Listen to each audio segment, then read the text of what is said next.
How to copy Reels audio link on Instagram. So if you found an interesting audio on Instagram Reel and you really want to copy this particular Reels audio, then this video is going to walk you through how to do this step by step. So if you don't know this, you found this offer informative, please don't forget to like and then subscribe. Mark you, before you can copy Reels audio link on Instagram, you want to make sure that the Reels or story is here to expire. So if it is still active, then you can do this. Now the first one to this, go ahead and open the Instagram app. Once you open the Instagram app, locate the reel you want to download by clicking on the reel icon on the navigation. Now, once you click on the reel icon, locate the Instagram reel whose audio you want to download. Click on the audio. Then you'll see the audio just like this. Then go ahead and click on the paper icon at the top right.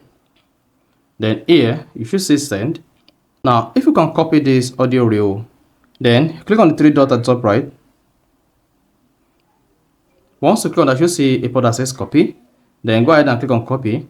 Then you should see a pod that says link copy to clipboard. If you go ahead and paste this particular link you copied to your clipboard, then you discover that you've successfully copied the audio reel. Instead of copying the entire reel, this is only going to copy the audio. Consider that. So this is audio. So it's only going to copy the audio reel on the Instagram reel. So that is basically how to copy Reels audio link on Instagram. So if you found this offer informative, please don't forget to like and then subscribe.